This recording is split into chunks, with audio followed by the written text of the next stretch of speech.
할렐루야. 지난밤 잘 주무셨습니까? 화요일 아침 오늘 우리 주신 하나님 말씀을 보면서 하루를 시작하십시다.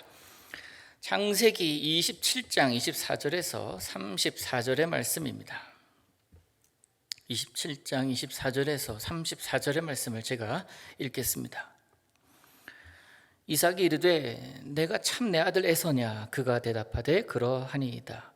이삭이 이르되 내게로 가져오라. 내 아들이 사냥한 고기를 먹고 내 마음껏 내게 축복하리라. 야곱이 그에게로 가져가매 그가 먹고 또 포도주를 가져가매 그가 마시고 그의 아버지 이삭이 그에게 이르되 내 아들아 가까이 와서 내게 입맞추라.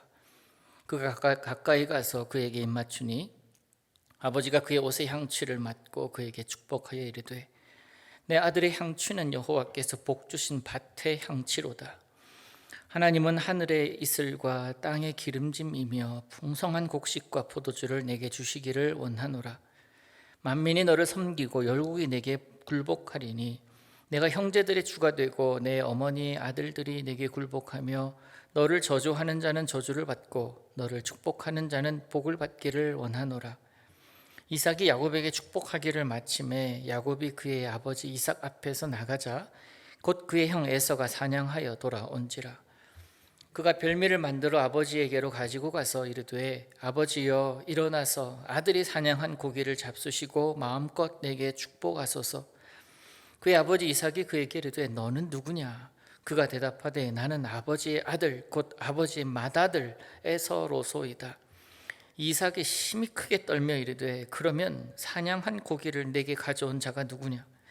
네가 오기 전에 내가 다 먹고 그를 위하여 축복하였은즉 그가 반드시 복을 받을 것이니라. 에서가 그의 아버지의 말을 듣고 소리내어 울며 아버지에게 이르되 내 아버지여 내게 축복하소서. 내게도 그리하소서. 아멘. 예수를 믿는 사람이나 예수를 믿지 않는 사람 공히 좋아하는 단어는 복이라는 단어이고 복받으라라는 이 말을 싫어하는 사람은 아무도 없습니다. 그래서 새해가 되면 덕담으로 새해 복 많이 받으시라고 그렇게 서로가 서로에게 축복을 하죠. 또 성경에서 제일 긴 책인 이 시편도요.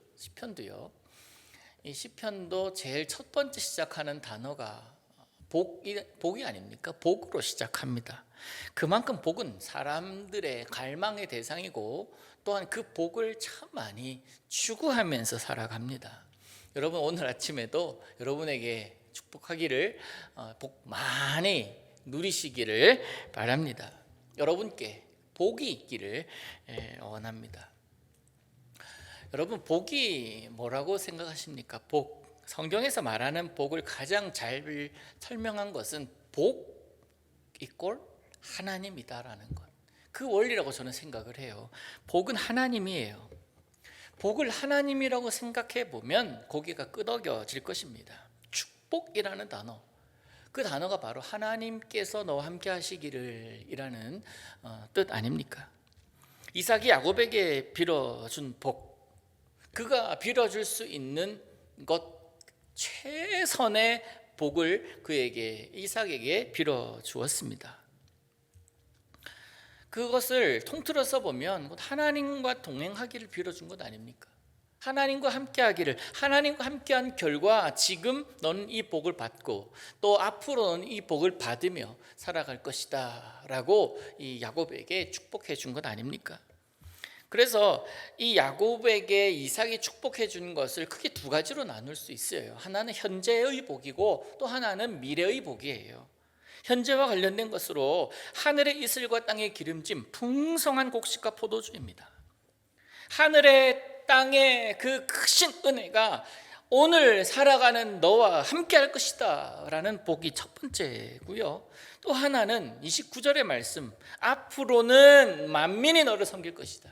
앞으로는 이라는 단어가 빠져 있어요. 우리가 생각할 수 있는 거예요. 29절 보시면 앞으로는 너를 섬기고 만민이 너를 섬기고 열국이 내게 굴복하리니 내가 형제들의 주가 되고 내 어머니 아들들이 내게 굴복하며 너를 저주하는 자 저주를 받고, 미래의 복이잖아요. 앞으로는 넌 그렇게 될 것이다. 그래서 이삭이 축복한 것을 두 가지로 이렇게 나눌 수가 있습니다.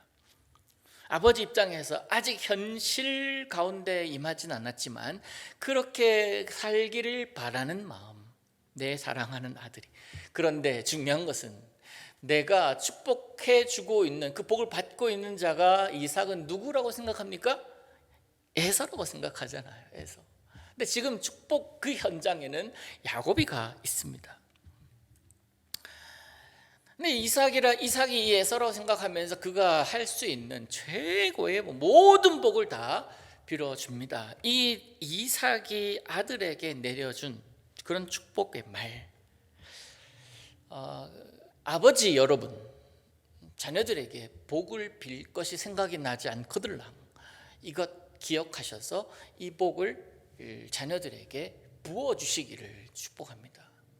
여러분의 자녀들에게 간절함으로 그렇게 되기를 바라는 마음으로 축복해 줄 수 있는 자는 세상에 여러분밖에 없습니다. 부모밖에 없습니다. 그러기에 간절함으로 축복해 주시면 참 좋겠다라는 생각을 하면서 오늘 본문을 좀 봤습니다.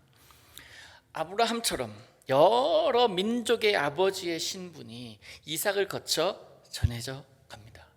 또 여러 민족의 아버지, 열방의 아버지, 그가 아브라함이었고 이삭이었듯 이제 그것이 점점 내려가고 있지요. 엄밀히 따지면은 이삭 이전에도 하나님은 살아계셨고 이삭 이후에도 살아계실 하나님이십니다. 그런데 이삭은 그가 사는 동안에만의 하나님만을 만날 수밖에 없는 것 아닙니까? 그래서 축복하기를, 그 미래의 하나님도 너와 함께 하기를 원하노라 라고 축복하고 있는 것입니다. 우리가 하나님 안에서 살아가려고 할 때에 세상은 그 복을 받은 자, 그 자를 그렇게 인정해 주지 않는 경우가 많습니다. 이삭에게 다가와서 이삭을 괴롭히던 자들, 그가 하나님의 축복의 주 계승자로 여겼다면 그를 건드리지 못했을 것인데, 그러나 세상은 그렇게 그를 바라보지 않거든요. 근데 이삭은 하나님의 백성이라는 그런 분명한 정체성을 그의 아들이 내서도 가지고 있기를 원했습니다. 그래서 이 에서로 하여금 자신의 대를 이어갈 사람이기 때문에 이 맏아들에게 상속권을 넘기는 것이 또한 관습이었기 때문에 그는 아무 생각 없이 넘기는 거예요. 그런데 이삭은 지금요, 눈이 어두워져 있어요. 육신의 눈이 어두워져서 이 아들이 에서인지 야곱인지 분간하지 못할 뿐더러 영적인 눈이 어두워져서 하나님의 뜻이 어디를 향하고 있는지를 모르고 있는 거예요. 참 안타까운 모습입니다. 관습이기 때문에, 이렇게 해왔기 때문에, 또 다른 내 주변에 있는 사람들도 이렇게 하기 때문에 나도 그렇게 한다라고 생각하고 있는 것이 이삭의 큰 실수라고 저는 생각을 합니다. 그렇기 때문에 굳이 하나님께 그 뜻을 묻지 않아요. 하나님이 원하시는 것이 무엇인지, 하나님이 누구에게 기름을 붓기를 원하는지 이 이삭은 하나님께 묻지를 않습니다. 따져보지를 않아요. 또 에서 역시 아버지의 모든 권한을 넘겨받는 것에 있어서 1도 의심이 없습니다. 자신은 장자다. 자신 아버지가 소유한 거 다 누릴 사람이다. 신분이 자기를 설명해주고 있다라는 생각을 하고 있습니다. 그래서 그랬는지 쭉 한 그릇에 장자권을 팔아버리고, 그래도 괜찮잖아, 나는 역시 내가 먼저 태어났으니까, 또 그래도 괜찮잖아 하면서 이방 여인들을 데려와서 아내로 삼습니다. 하나님의 이 백성다운 모습은 결코 아니죠. 그가 민족의 아버지, 이스라엘의 거룩한 민족의 아버지로 그 대를 이어갈 자로 너무나 자격이 보이지 않잖아요. 그들이 그렇게 생각했을지라도 하나님은 야곱을 통해서 역사하십니다. 하나님의 백성을 조성해 가십니다. 뒤늦게서야 에서는 자신에게 축복해달라고 애원합니다. 그러나 이삭은 야곱에게 내린 축복을 뒤돌릴 수도 없고 되돌려서도 안 된다라는 것을 잘 압니다. 하나님의 뜻과 하나님의 계획을 알지 못하고 또 하나님의 뜻을 묻지 않고 관습과 경험에 의지해서 그게 옳다고, 그게 당연한 거다라고 생각하는 이삭의 모습, 여러분 이런 모습으로 살고 계시지는 않으신 줄로 믿습니다. 하나님 날마다 새롭게 우리에게 다가오시는 분이십니다.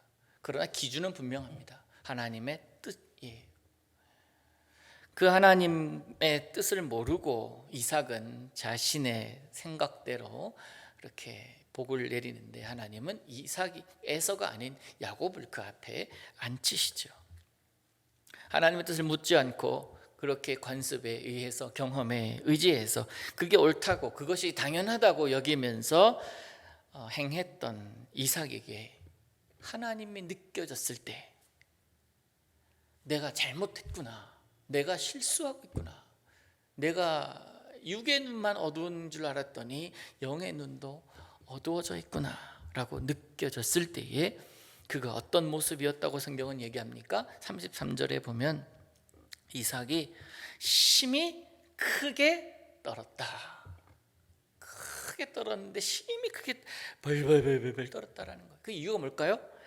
보이지 않는 하나님의 개입을 깨달았기 때문이 아니었겠습니까? 하나님께서 개입하시는구나, 내가 하나님의 뜻을 왜곡하고 있구나, 나의 의지와 상관없이 하나님께서 여전히 우리 가문을 통해서 일하고 계심을 그건 알았기 때문에 크게 떨지 않았겠습니까? 여러분을 통해서 오늘도 하나님은 일하시는 줄로 믿으시기를 바랍니다. 하나님의 계획과 하나님의 뜻은 여러분을 통해서 여러분의 삶에 퍼져나갑니다. 여러분의 자녀들 통해서 또한 퍼져나갈 것입니다. 내가 깨어 있는지, 눈이 어두워져 있는지 분별할 수 있는 좋은 것은 내가 하나님의 뜻을 펼치고 있는지를 보면 됩니다. 내 언어 가운데 하나님의 언어가 나타나는가?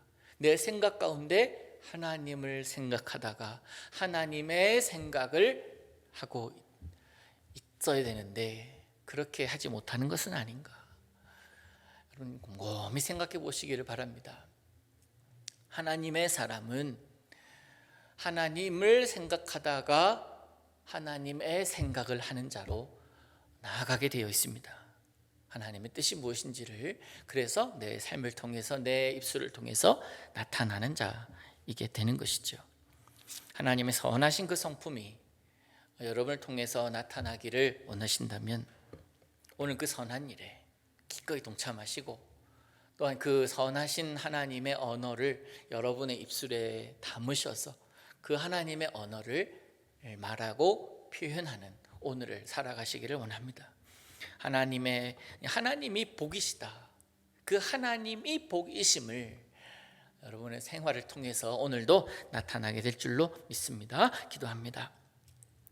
하늘에 계신 우리 아버지여, 이름이 거룩히 여김을 받으시오며 나라에 임하옵시며 뜻이 하늘에서 이루은 것 같이 땅에서도 이루어지이다. 오늘날 우리에게 일용할 양식을 주옵시고 우리가 우리에게 죄 지은 자를 사하여 준 것 같이 우리 죄를 사하여 주옵시고 우리를 시험에 들게 하지 마옵시고 다만 악에서 구하옵소서. 대개 나라와 권세와 영광이 아버지께 영원히 있사옵나이다. 아멘.